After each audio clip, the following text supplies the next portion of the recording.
2005-এর 14ই March আমরা যাকে সর্বশেষ দেখেছিলাম সেই নেতা 20 কোটি বাঙালির হৃদয়ের স্পন্দন জনাব তারেক রহমান বক্তব্য রাখছেন দেশনায়ক জনাব তারেক রহমান। বিসমিল্লাহির রহমানির রহিম। প্রিয় বরিশালবাসী, প্রিয় পটুখালীবাসী, বরগুনাবাসী, ভোলাবাসী, প্রিয় ঝালকাঠিবাসী, আসসালামু আলাইকুম। আসসালামু আলাইকুম। কেমন আছেন আপনারা? আলহামদুলিল্লাহ। প্রিয় উপস্থিতিবৃন্দ, প্রিয় ভাই ও বোনেরা, আজ আমরা এখানে একত্রিত হয়েছে নির্বাচন উপলক্ষে। কোন নির্বাচন? আগামী 12 তারিখে বাংলাদেশে একটি জাতীয় নির্বাচন অনুষ্ঠিত হতে যাচ্ছে। সেই নির্বাচনে এই মাঠে উপস্থিত প্রত্যেকটি ভাই বোন সহ সমগ্র বরিশাল সহ বরিশাল বিভাগ সহ সমগ্র বাংলাদেশের প্রায় 13 কোটি ভোটার সেই নির্বাচনে ইনশাল্লাহ ভোট প্রদান করবে। প্রিয় ভাই বোনেরা, এই যে মঞ্চের সামনে আমার এখানে কিছু মানুষ বসে আছেন, এই মানুষগুলো গুম, খুন, জুলাই আন্দোলনে যে শহীদ হয়েছে সেই পরিবারের সদস্যবৃন্দ। এই যে পরিবারগুলো বসে আছে, তাদের যেই স্বজনেরা, যেই প্রিয়জনেরা আজ গুমের শিকার, খুনের শিকার হয়েছে, জুলাই আন্দোলনে অত্যাচারে নির্যাতিত বা শহীদ হয়েছে, সেই মানুষগুলোর কি প্রত্যাশা ছিল? সেই মানুষগুলোর প্রত্যাশা ছিল এই বাংলাদেশের মানুষ তাদের যে অধিকার, যেই অধিকারকে বিগত 16 বছর ধরে ছিনিয়ে নেওয়া হয়েছিল, ভোটের অধিকার, কথা বলার অধিকার, সেই অধিকারকে জনগণের জন্য লড়াই করে আনতে গিয়ে এই মানুষগুলো হত্যার শিকার হয়েছে, গুমের শিকার হয়েছে, খুনের শিকার হয়েছে। প্রিয় ভাই বোনেরা, বিগত 15 বছর আমরা দেখেছি যে জনগণের ভোট নিয়ে কিভাবে নিশিরাতের ভোট অনুষ্ঠিত হয়েছে। আমরা দেখেছি জনগণের ভোটের অধিকার কেড়ে নিয়ে কিভাবে আমি ডামির নির্বাচন করা হয়েছিল তথাকথিত নির্বাচনের নামে, মনে আছে আপনাদের? কিন্তু প্রিয় ভাই বোনেরা, গত 24 সালের ছাত্র জনতার আন্দোলনের মুখে সেই আমি ডামি নির্বাচনের মালিক যারা, নিশিরাতের নির্বাচনের মালিক যারা, তারা জনগণের প্রতিরোধের মুখে এই বাংলাদেশ ছেড়ে পালিয়ে যেতে বাধ্য হয়েছে। এখন এই বাংলাদেশ হচ্ছে জনগণের বাংলাদেশ। এখন এই বাংলাদেশ চলবে জনগণের রায়ের ভিত্তিতেই, এবং এই জন্যই বাংলাদেশের মানুষ আগামী 12 তারিখে তাদের পছন্দসই প্রতিনিধি নির্বাচন করবে, যারা জনগণের ইচ্ছা মতন জনগণের কাছে জবাবদিহি করার মাধ্যমে ইনশাল্লাহ আগামী দিন দেশ পরিচালনা করবে। কিন্তু প্রিয় ভাই বোনেরা, 5ই আগস্টের পরবর্তীতে আমরা আশা করেছিলাম যে 5ই আগস্টের পূর্বে সেই যে স্বৈরাচার, যারা জনগণের ভোটের অধিকার, কথা বলার অধিকার কেড়ে নিয়েছিল, তারা যেই ভাষায় কথা বলতো জনগণকে, বিভিন্ন বাংলাদেশের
নেই, তাদের কাছ থেকে আর যাই হোক বাংলাদেশ কখনো অগ্রগতি আশা করতে পারে না।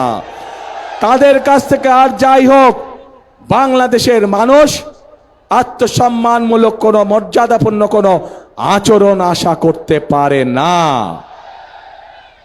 প্রিয় ভাই বোনেরা, এই জালেমদের একটি কথাই শুধু বললাম, আমি আপনাদেরকে আরো একটি কথা বলছি।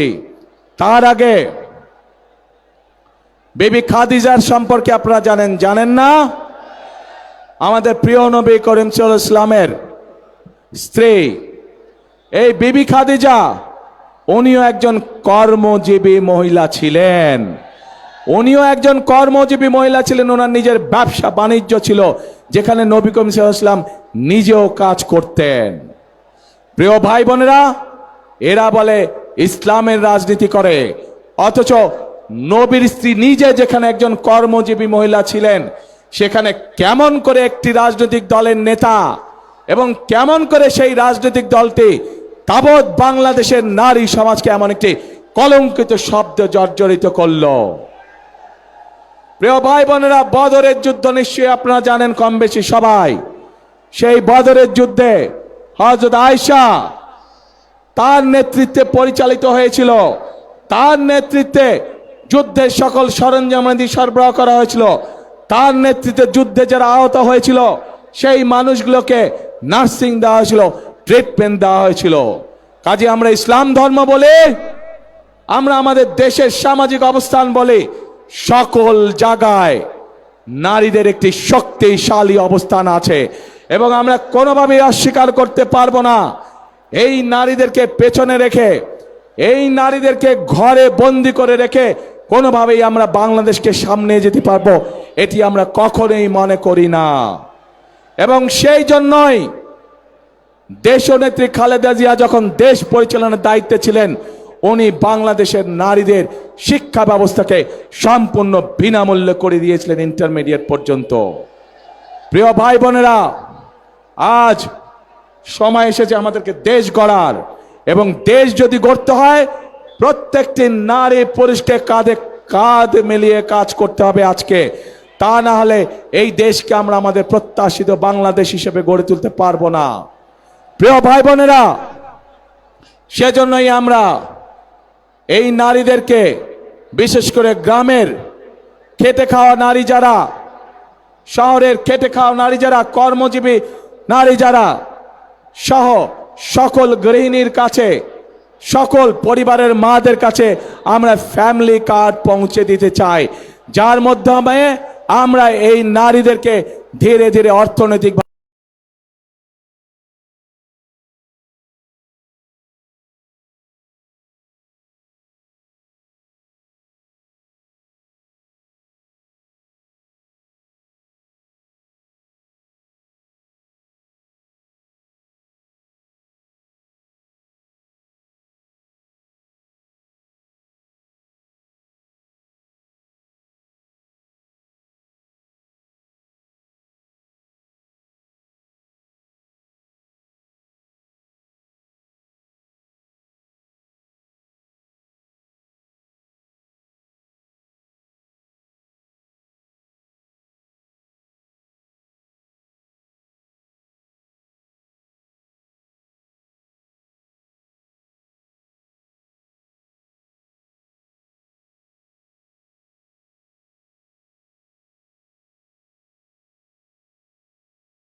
করে গড়ে তুলতে পারি, যেন তারা পুরুষের পাশাপাশি পরিবারে, সমাজে, দেশে অর্থনৈতিকভাবে শক্তিশালী ভূমিকা রাখতে পারে।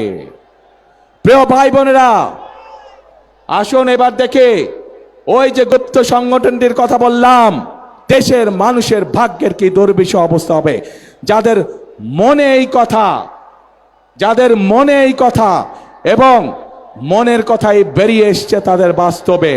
কাজেই প্রিয় ভাই বোনেরা, গুপ্তরা সেই 86 সাল 71 সাল ইতিহাস যদি থেকে আমরা সব সময় যারা দেশ থেকে পালিয়ে গেছে তাদের সাথে সব সময় এপাশ নালে ওপাশ, মুদ্রার এপেট নালে ওপিঠ হিসেবেই তারা ছিল। কাজে তাদের কাছ থেকে দেশের মানুষ ভালো কোনো কিছু আশা করতে পারে না। প্রিয় ভাই বোনেরা, বিশাল এই বরিশাল বিভাগ 1993 সালে বিএনপি তথা দেশনেত্রী খালেদা জিয়ার সরকার এই বরিশালকে বিভাগ হিসাবে ঘোষণা করেছিলেন। প্রিয় ভাই বোনেরা, তারপরে নদীর পানি অনেক দূর গড়িয়ে গিয়েছে। আমরা এলাকার উন্নয়নে বিভিন্ন সময় বিভিন্ন কাজ করেছি, কিন্তু আরো বহু কাজ করা বাকি। যেমন বরিশাল ভোলা ব্রিজ, এই কাজটি আমাদের করতে হবে। এখানকার শেরে বাংলা মেডিকেল কলেজ, সেটিকে এলাকার মানুষের চিকিৎসার জন্য উন্নত করতে হবে। ভোলাতে মেডিকেল কলেজ, সেটির কাজে আমাদেরকে হাত দিতে হবে। সবচেয়ে বড় সমস্যা এই এলাকার নদী ভাঙন সমস্যা। মানুষের যারা আমাদের মুরব্বী ছিলেন, যারা গত হয়ে গিয়েছেন, বিভিন্ন এলাকায় তাদের কবর ভেঙে যাচ্ছে, মসজিদ ভেঙে যাচ্ছে, বাপ দাদার ভিটে বাড়ি ভেঙে যাচ্ছে। প্রিয় ভাই বোনেরা, এই বিশাল এলাকাকে আমাদের বেড়ি বাঁধ দিতে হবে। বেড়ি বাঁধ দিয়ে নদী ভাঙন আমাদেরকে ঠেকাতে হবে যে কোনো মূল্যে। কাজেই অনেক কাজ বাকি আছে আমাদের। এই কাজগুলো যদি করতে হয় প্রিয় ভাই বোনেরা, তাহলে অবশ্যই আপনাদেরকে সঠিকভাবে সিদ্ধান্ত নিতে হবে। যে অতীতে আপনারা দেখেছেন বিএনপি সকল সময় চেষ্টা করেছে আপনাদের পাশে দাঁড়াতে। এই এলাকায় 1978 সালে পল্লী বিদ্যুতের লাইন শহীদ রাষ্ট্রপতি জিয়াউর রহমান চালু করেছিলেন। কাজেই বিদ্যুতের লাইন বলুন, বরিশাল বিভাগ বলুন, এর বাইরে আরো অনেক কাজ যেগুলো বিএনপি করেছিল, কিন্তু কিছু কাজ শেষ করে যেতে পারে নাই। এর মধ্যে বিগত 16 বছর, এক যুগেরও বেশি সময় ধরে স্বৈরাচারের শাসন আমলে অনেক কিছু জমা হয়ে গিয়েছে, যেই কাজগুলো করতে হবে। রাস্তাঘাট ভেঙে ধ্বংস হয়ে গিয়েছে, স্কুল কলেজগুলোকে ভেঙে ধ্বংস হয়ে গিয়েছে, ছোট ছোট হাসপাতাল, উপজেলা স্বাস্থ্য কমপ্লেক্সগুলোতে ডাক্তারের অভাব, স্কুলগুলোতে শিক্ষকের অভাব। এই সকল সমস্যার সমাধান আমাদেরকে করতে হবে। এই সকল সমস্যার সমাধান বিএনপি তখনই করতে পারবে যখন আপনারা ধানের শীষকে ইনশাল্লাহ নির্বাচিত করবেন, তাহলেই আমরা এই সকল কাজ করতে পারবো। প্রিয় ভাই বোনেরা, এই বৃহত্তর বরিশাল বিভাগ, এই বৃহত্তর বরিশাল, এখানে প্রচুর কৃষিজ পণ্য উৎপাদিত হয়। প্রচুর মাছ মৎস্য চাষী আছেন যারা মৎস্য জীবিকা নির্বাহ করে চলেন। আমরা পরিকল্পনা গ্রহণ করেছি যে এই ফসলগুলোকে, এই মাছ মৎস্যগুলোকে কিভাবে হিমাগারে রেখে কৃষকদেরকে বা মৎস্য চাষীদেরকে সহযোগিতা করা যায়। কাজে আমাদের পরিকল্পনার মধ্যে রয়েছে এই এলাকায় বিভিন্ন জায়গায়, সামগ্রিকভাবে এই এলাকার বিভিন্ন জায়গায় যেখানে যেখানে প্রয়োজন কৃষকদের সহযোগিতার জন্য আমরা হিমাগার ইনশাল্লাহ তৈরি করব।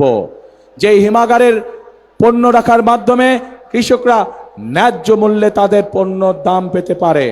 প্রিয় ভাই বোনেরা, আমরা মায়েদের কাছে যেমন ফ্যামিলি কার্ড পৌঁছে দিতে চাই, ঠিক একইভাবে আমরা কৃষক ভাইদের জন্য কৃষি কার্ডও আমরা পৌঁছে দিতে চাই।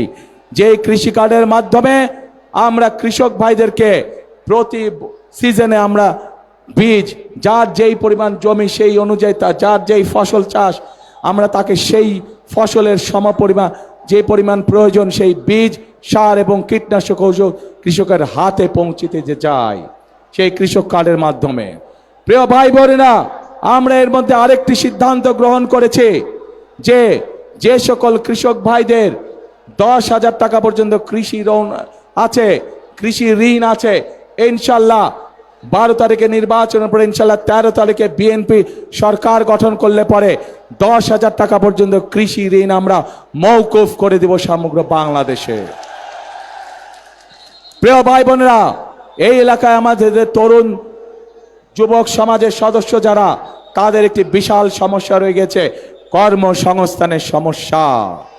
আমরা যেরকম ভোলাতে গ্যাস পাওয়া গিয়েছে, সেই গ্যাসকে কাজে লাগিয়ে আমরা সেখানকার উপযোগী শিল্প যেমন গড়ে তুলতে চাই, যার মাধ্যমে কর্মসংস্থানের ব্যবস্থা হবে, ঠিক একইভাবে বরিশাল বিভাগের জেলাগুলোতে আমাদের তরুণ এবং যুবক সদস্যদের যাতে কর্মসংস্থানের ব্যবস্থা হয়, সেই জন্য বিভিন্ন রকমের প্রশিক্ষণ কেন্দ্র আমরা গড়ে তুলতে চাই। যেই প্রশিক্ষণ কেন্দ্রগুলোতে প্রশিক্ষণ লাভের মাধ্যমে আমাদের যুবক সমাজের সদস্যরা, তরুণ সমাজের সদস্যরা কর্মসংস্থানের ব্যবস্থা করতে পারবেন, ছোট ছোট ব্যবসা বাণিজ্য শুরু করতে পারবেন, এমনকি বিদেশেও তারা কর্মসংস্থানের ব্যবস্থা করে বিদেশেও যেতে পারবেন। প্রিয় ভাই বোনেরা, এই এলাকার বিশেষ করে ভোলা সহ বরিশালের প্রত্যন্ত অঞ্চল সহ অনেকগুলো জায়গায় আছে যেখানে মানুষ সঠিকভাবে চিকিৎসার সুবিধা পায় না। আমরা দেশের মানুষকে, বিশেষ করে মা বোনদেরকে এবং শিশুদেরকে গ্রামে গ্রামে ঘরে ঘরে চিকিৎসা সুবিধা পৌঁছে যাওয়ার জন্য আমরা হেলথ কেয়ারার নিযুক্ত করতে চাই। হেলথ কেয়ারার আমরা ট্রেনিং দিয়ে নিযুক্ত করতে চাই। তাদের কাজ হবে গ্রামে গঞ্জে, গ্রামে গ্রামে গিয়ে মা বোনদেরকে, শিশুদেরকে ঘরে বসে চিকিৎসা দেওয়া, ছোটখাটো অসুখ, যাতে করে মা বোনদেরকে কষ্ট করে হাসপাতালে না আসতে হয়। প্রিয় ভাই বোনেরা, আমরা পরিকল্পনা গ্রহণ করেছি বাংলাদেশের নারী সমাজকে স্বাবলম্বী করার জন্য। আমরা পরিকল্পনা করেছি যুবকদেরকে প্রশিক্ষণের মাধ্যমে এবং এই অঞ্চলের উপযোগী কি কি কলকারখানা হতে পারে সেগুলো পরিকল্পনা গ্রহণ করে মাধ্যমে কর্মসংস্থানে, বেকারদের কর্মসংস্থানের ব্যবস্থা করা। আমরা পরিকল্পনা গ্রহণ করেছি কৃষক ভাইদেরকে কৃষি 10,000 টাকা পর্যন্ত কৃষি ঋণ মওকুফ করার মাধ্যমে এবং কৃষক কার্ড দেওয়ার মাধ্যমে তাদের পাশে কিভাবে দাঁড়ানো যায়, তাদেরকে কিভাবে সহযোগিতা করা যায়। প্রিয় ভাই বোনেরা, আমাদের দেশের বহু ইয়াং ছেলে মেয়ে আছে যারা খেলাধুলায় ভালো। আমরা সারা বাংলাদেশ থেকে যারা খেলাধুলায় ভালো, শুধু পড়ালেখা না, পড়ালেখার পাশাপাশি যারা খেলাধুলায় ভালো, এইরকম প্রতিভাবান যারা আছে তাদেরকে নিয়ে এসে আমরা ট্রেনিং দিতে চাই, যাতে করে তারা খেলোয়াড় হিসাবেও নিজেদেরকে তৈরি করতে পারে। প্রিয় ভাই বোনেরা, চিকিৎসা ব্যবস্থার কথা আপনাদের সামনে আমি তুলে ধরেছি, কৃষকের কথা আমি তুলে ধরেছি, মা বোনদের কথা আমি আপনাদের সামনে তুলে ধরেছি। আমি তরুণ যুবক সমাজের যারা কর্মহীন আছেন, কি করে তাদের কর্মের ব্যবস্থা করা যায় সেই বিষয়ে আমরা তুলে ধরেছি। কেন এই পরিকল্পনাগুলো গ্রহণ করেছি? এই পরিকল্পনাগুলো আমরা গ্রহণ করেছি কারণ আমাদের লক্ষ্য, আমাদের উদ্দেশ্য হচ্ছে জনগণ, এবং জনগণের ভাগ্য যদি পরিবর্তন করতে পারি, আমরা জনগণের ভাগ্য পরিবর্তন করতে পারি, তাহলেই এই দেশকে সামনের দিকে নিয়ে যেতে হবে। প্রিয় ভাই বোনেরা, ওই গুপ্ত সংগঠনের নেতা যেমন বলেছে 12 তারিখ পর্যন্ত জনগণের পা ধরতে, আমরা তার উল্টাটা বলি। আমি আমার নেতাদেরকে, আমি আমার কর্মীদেরকে বলি 12 তারিখ থেকে না, আপনারা 13 তারিখ থেকেও আগামী 5 বছর জনগণের পা ধরে থাকবেন। কারণ আমরা দেখেছি জনগণের শক্তি যার পিছনে না থাকে, জনগণের সমর্থন যার পিছনে না থাকে, তার পরিণতি কি হতে পারে 5 তারিখ 5ই আগস্ট আমরা সমগ্র দেশবাসী প্রত্যক্ষ করেছে। প্রিয় ভাই বোনেরা, আমরা যারা বিএনপি করে, আমরা যারা শহীদ রাষ্ট্রপতি জিয়াউর রহমানের আদর্শে বিশ্বাসী, আমরা যারা দেশের যে খালেদা জিয়ার আদর্শে বিশ্বাসী, আমাদের কথা একটাই, কাজ একটাই, আমরা বিশ্বাস করে জনগণই সকল ক্ষমতার উৎস। এবং সেই জন্যই আমরা যে সকল পরিকল্পনা গ্রহণ করে, সেগুলো গ্রহণ করে জনগণের জীবনযাত্রা কিভাবে ভালো করা যায়, আমরা সেজন্যই সেই সকল পরিকল্পনা গ্রহণ করি যার মাধ্যমে জনগণের ভাগ্য পরিবর্তিত হতে পারে। আমরা সেই সকল পরিকল্পনায় গ্রহণ করি যার মাধ্যমে জনগণের ভাগ্য, একই সাথে দেশের ভাগ্যের পরিবর্তন করা যায়। প্রিয় ভাই বোনেরা, বক্তব্যের শুরুতেই বলেছে যে এই যে আমাদের এখানে স্টেজের সামনে, মঞ্চের সামনে কতগুলো পরিবার বসে আছে যারা তাদের স্বজনদেরকে হারিয়েছে। যেই অধিকার আপনারা 12 তারিখে প্রয়োগ করতে যাচ্ছেন, সেই অধিকারকে প্রতিষ্ঠিত করার জন্য এই মানুষগুলো স্বজনরা অকাতরে নিজেদের জীবন বিলিয়ে দিয়েছে। এখন প্রিয় ভাই বোনেরা, এই যে যারা শহীদ হয়েছে, যারা নিজেদের জীবন বিলিয়ে দিয়েছে, এই মানুষগুলোর আত্মত্যাগের মর্যাদা যদি দিতে হয়, তাহলে অবশ্যই আমাদের দেশকে পুনর্গঠন করতে হবে। তাহলে অবশ্যই আমাদেরকে গণতন্ত্রের ভিত্তিকে মজবুত করতে হবে, এবং গণতন্ত্রের ভিত্তিকে যদি মজবুত করতে হয়, তাহলে প্রিয় ভাই বোনেরা, জনগণের সমর্থন ছাড়া সেটি করা সম্ভব নয়। জনগণের অংশগ্রহণ ছাড়া সেটি করা সম্ভব নয়। এবং জনগণের অংশগ্রহণ মানে 12 তারিখ সকাল থেকে আপনাদেরকে সতর্ক থাকতে হবে যে আপনাদের এই অধিকার কেউ যাতে ছিনিয়ে যেতে না পারে, আপনাদের এই অধিকারের বিরুদ্ধে কেউ যাতে ষড়যন্ত্র করতে না পারে। প্রিয় ভাই বোনেরা, গত কয়েকদিন ধরে বিভিন্ন পত্র পত্রিকায় নিউজে আমরা কিছু খবর দেখতে পাচ্ছি। ওই যে যারা নতুন জালেম হিসেবে আবির্ভূত হয়েছে, ওই যে যাদেরকে বাংলাদেশের মানুষ গুপ্ত হিসাবে চিনে, আমরা দেখেছি কিভাবে তাদের লোকজন বিভিন্ন জায়গায় ভুয়া সিল ছাপাচ্ছে। কিভাবে আমরা বিভিন্নভাবে শুনতে পাচ্ছি যে তাদের পরিচিত যেগুলা প্রেস আছে, সেখানে বলে তারা ব্যালট পেপার ছাপাচ্ছে, যেটি তারা পকেটে করে নিয়ে যাবে। প্রিয় ভাই বোনেরা, শুধু তাই নয়, আমরা এর মধ্যে বিভিন্ন জায়গায় দেখেছি, বিশেষ করে নিরীহ মা বোন যারা আছে, তাদের কাছে গিয়ে তারা এনআইডি নাম্বার নিচ্ছে, তাদের কাছে গিয়ে তারা বিকাশ নাম্বার নিচ্ছে। প্রিয় ভাই বোনেরা, এই গুপ্তের দল, এই জালেমের দল বলে তারা নাকি সৎ মানুষের শাসন কায়েম করবে। আরে ভাই, নির্বাচনের আগেই তো আপনারা জাল ব্যালট পেপার শুনলাম, খবরে দেখলাম ছাপাচ্ছেন। নির্বাচনের আগেই তো দেখলাম আপনাদের লোকজন এনআইডি নাম্বার নিয়ে যাচ্ছে, মা বোনদের বিকাশ নাম্বার নিয়ে যাচ্ছে। প্রথমেই তো আপনারা অনৈতিক কাজ শুরু করছেন। অনৈতিক কাজ দিয়ে আপনারা মানুষের ভোটকে প্রভাবিত করতে যাচ্ছেন। যাদের ভোটের শুরুটাই অনৈতিক কাজ, তারা কি করে সৎ মানুষের শাসন দিতে পারে?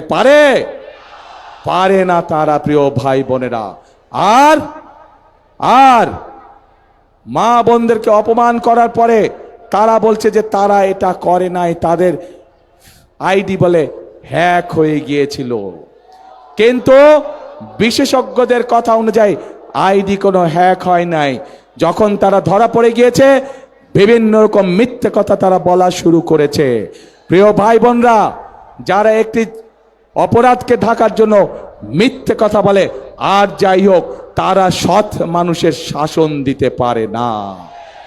কাজে প্রিয় ভাই বোনেরা, এদের এই ষড়যন্ত্র সম্পর্কে আপনাদেরকে সজাগ থাকতে হবে। আজ এই মাঠে লক্ষ মানুষ যারা আছেন, আপনারা স্ব এলাকায় ফিরে গিয়ে আপনার এলাকার যে সকল ভাই বোন আছে, যারা ভোটার আছে, তাদেরও সকলকে সজাগ সতর্ক দৃষ্টি রাখতে বলবেন, যাতে করে 12 তারিখে আপনার অধিকার অন্য কেউ হাইজ্যাক করে নিয়ে যেতে না পারে। প্রিয় ভাই বোনেরা, আসুন 12 তারিখে আমরা ভোট শেষ করি। ইনশাল্লাহ ধানের শীষ বিজয় হলে, ধানের শীষ ইনশাল্লাহ 13 তারিখে সরকার গঠন হলে, 13 তারিখের পর থেকে আমাদেরকে দেশ গঠনের কাজে হাত দিতে হবে। হাজার হাজার খাল বিল পড়ে আছে, যেগুলোকে আমাদের খনন করতে হবে। খনন করার মাধ্যমে যেমন বন্যার গতিরোধ করতে হবে, একইভাবে আমাদেরকে পানির ব্যবস্থা করতে হবে। আমাদের হিমাগার তৈরি করতে হবে কৃষকদের সুবিধার জন্য। আমাদের ছেলে মেয়েদের শিক্ষার জন্য স্কুল কলেজগুলোকে সঠিকভাবে সুন্দর করে দাঁড় করাতে হবে। মানুষ যাতে চিকিৎসা পায়, তার ব্যবস্থা আমাদের করতে হবে। বেকার যারা আছে, তাদের কর্মসংস্থানের ব্যবস্থা আমাদেরকে করতে হবে। প্রিয় ভাই বোনেরা, বহুত কাজ বাকি আছে। বিগত 1 যুগ ধরে আমরা মিথ্যে উন্নয়ন দেখেছি, বাংলাদেশের মানুষের ভাগ্যের কোনো পরিবর্তন হয় নাই। কাজে আসুন 12 তারিখে ইনশাল্লাহ ধানের শীষকে জয়যুক্ত করার মাধ্যমে 13 তারিখ থেকে আসুন সকলে মিলে আমরা দেশ পুনর্গঠনের কাজে হাত দেই। কে কে আছেন আমার সাথে এই কাজে? দেশ পুনর্গঠনের কাজে কে কে আছেন? কি ভাই, বিল্ডিং এর ভাইরা, ওই যে বিল্ডিং এর উপরে, ধন্যবাদ। দেশ পুনর্গঠনের কাজে রাস্তার মধ্যে যেই ভাইরা আছেন, আপনারা আছেন আমার সাথে, ওই যে ছাদের উপরে আছেন, দেশ পুনর্গঠন ইনশাআল্লাহ। ধন্যবাদ সকলকে। প্রিয় ভাই বোনেরা, এই যে এখানে প্রার্থীরা একটু দাঁড়ান তো, প্রার্থী সাহেবরা আপনারা একটু দাঁড়ান, শুধু প্রার্থীরা সামনে আসেন, একটু দাঁড়ান। হ্যাঁ দাঁড়ান, আপা ধাক্কা দেখি করেন না, দাঁড়ান।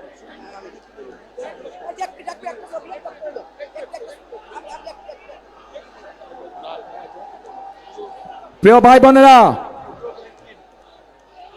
বোনেরা, এই যে আমার দুই পাশে দেখছেন ধানের শীষ আর ট্রাক নিয়ে একজন দাঁড়িয়ে আছে। আমাদের বক্তব্য